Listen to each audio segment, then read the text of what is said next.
جنگلوں میں رہتے تھے، پہاڑوں میں رہتے تھے، پھر وہاں وہ عبادتیں کر کے کوئی اللہ کا قرب حاصل کرتے ہیں۔ اتنا مشکل تھا اللہ کا قرب حاصل کرنا۔ اور جب میرے مصطفیٰ تشریف لائے تو آپ نے فرمایا لا رحمانیت فی الاسلام۔ اب اسلام کے اندر یہ نہیں ہے کہ اپنے گھر بار کو چھوڑ کر جاؤ اور جنگلوں میں جا کر عبادت کر کے اور پہاڑوں میں جا کے عبادت کر کے پھر کوئی اللہ کا قرب حاصل کرو۔ تم اپنے معاشرے کے اندر رہو، اپنے گھر کے اندر رہو اور نبی کا اتباع کرتے رہو، ہر کام کے اندر نبی کا اتباع کرو، یہی تمہیں اللہ کا قرب ملتا چلا جائے گا، ولی بنتے چلے جاؤ۔ جو جس کے حقوق ہے وہ حقوق ادا کرو۔ پڑوسیوں کے کیا حقوق ہیں، گھر والوں کے کیا حقوق ہیں، گھر کے اندر والد کے کیا حق ہیں، والدہ کا کیا حق ہے، بچوں کا کیا حق ہے، بیوی کا کیا حق ہے، بیوی پر اپنے شوہر کا کیا حق ہے، رشتہ داروں کے کیا حقوق ہیں، اللہ، اور پھر اللہ کا کیا حق ہے، اللہ کے رسول کا کیا حق ہے۔ یہ حقوق ہے، یہ حقوق ادا کرتا رہے آدمی، دنیا کے اندر رہ کر ولی بنتا چلا جائے گا۔ حضرت امام ربانی نے اتباع مصطفیٰ کیا، چھوٹے چھوٹے کاموں کے اندر بھی۔ آپ فرماتے ہیں کہ اگر ایک سنت تمہیں مل جائے اور ایک مستحب کام پر اگر تم عمل کر لو تو یہ سمجھ لو دنیا و مافیا کی دولت سے یہ بہتر ہوگا جو تمہیں حاصل ہو جائے۔ یہ معمولی چیز نہیں ہے، اس لیے کہ جب تم اتباع کرو گے نبی کا تو اللہ کی رضا حاصل ہوگی۔ یحببکم اللہ کا مجدہ سنایا جائے گا اللہ کی طرف سے کہ ہم نے تمہیں اپنا محبوب بنا لیا۔ اس سے بڑی چیز کیا ہو کہ اللہ ہمیں اپنا محبوب بنا لے۔ اور دیکھیے جو اتباع کرتے ہیں پھر ان کو کیا مقام ملتے ہیں اور کیا مرتبہ اللہ عطا فرماتا ہے۔ حضرت امام ربانی نے اتباع کیا تو اللہ نے ان کو یہ مقام عطا فرمایا۔ ایک روز تشریف فرما تھے اور رمضان کا دن، رمضان میں آپ ساری رات کھڑے ہو کر قرآن پاک کی تلاوت کیا کرتے تھے ساری، اور تلاوت سنتے تھے، تراویح کے اندر کرتے تھے تلاوت، تھوڑی دیر کے لیے قیلولہ فرماتے تھے۔ صبح قیلولہ کرنا یہ حضور کی سنت ہے، دوپہر کو سونا تھوڑی دیر کے لیے، تھوڑی دیر کے لیے دوپہر کو سوتے تھے، حضور کی سنت سمجھ کر، یہ بھی سنت سمجھ کر سوئے آدمی، سونا بھی عبادت ہے۔ پھر رات کو تہجد کے لیے اٹھے، تھوڑی دیر کے لیے آرام کرے، پھر تہجد کے لیے اٹھے، یہ بھی حضور کی سنت ہے۔ سونا بھی عبادت ہے، رات کو تھوڑی دیر کے لیے تہجد کے لیے اٹھنا بھی عبادت ہے۔ آپ فرماتے میں بہت تھکا ہوا تھا اور جب میں لیٹا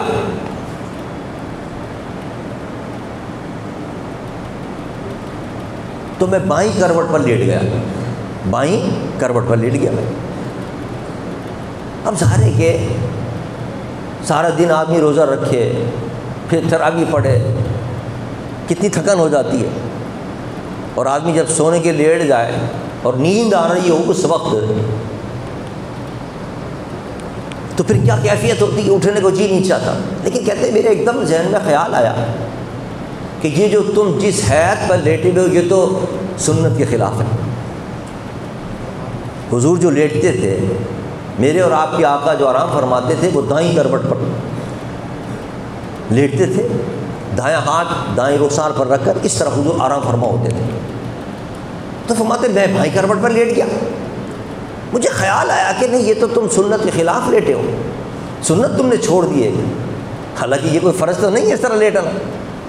اگر کوئی بائیں کروٹ پہ لیٹا کوئی گنہگار ہوگا، کوئی گنہگار نہیں ہوگا اس کا۔ لیکن فرماتے نہیں،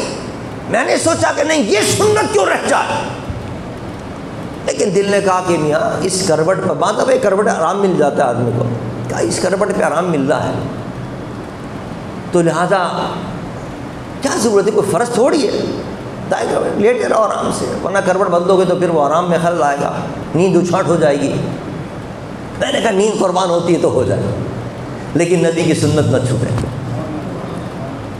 میں نے اپنے آرام کو جی چاہ رہا تھا، بائیں کروٹ پر لیٹنے کو جی چاہ رہا تھا، لیکن میں نے اپنی نیند کو چھوڑا، میں نے اپنے آرام کو چھوڑا اور دائیں کروٹ پر جیسے ہی میں حضور کی سنت پر عمل کرتے ہوئے لیٹ آیا، تو غیب سے مجھے آواز آئی کہ تم نے ہمارے محبوب کی سنت پر عمل کیا، ہم نے تمہیں بھی بخش دیا، جو تمہاری خدمت کر رہا ہے خادم اس کو بھی بخش دیا۔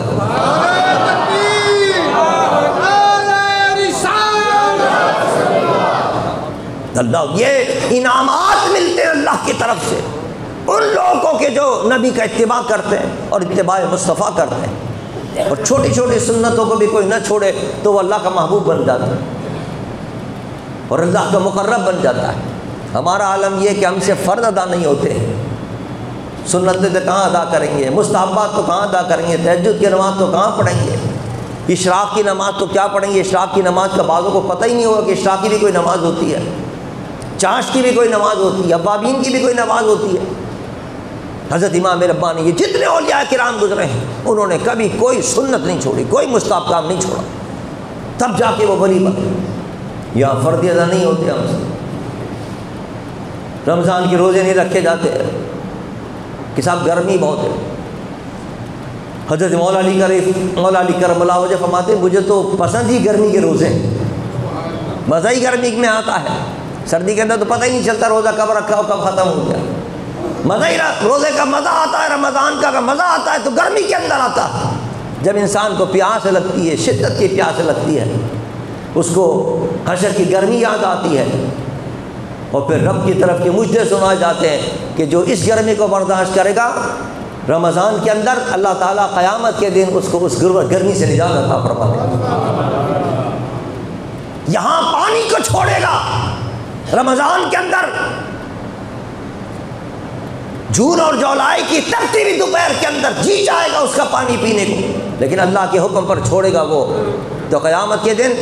محبوب اپنے نبی کے ہاتھوں سے اللہ جو ہمیں کاثر اور کوثر اس کو پلائے گا۔ یہ تمام نعمتیں اس کو ملتی ہیں کہ جو یہاں کوئی مشقتیں اٹھائے، کوئی یہاں تکلیفیں برداشت کرے، یہاں ہم سے تکلیف برداشت نہیں ہوتی ہے، پیسہ نہیں نکلتا اللہ کی راہ کے اندر، زکوٰۃ فرض ہے زکوٰۃ نہیں دیتے بہت سے ساتھی، عشر ادا نہیں کرتے بہت سے ساتھی، جو لازمی ہے آپ کی جتنی کمائی ہوئی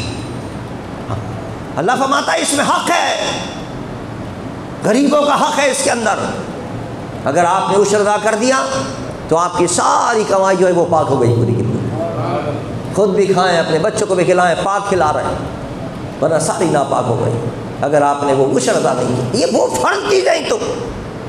اور یہ تو وہ اللہ کے مقبول اولیاء کرام ہیں جنہوں نے نفل کوئی کام نہیں چھوڑا،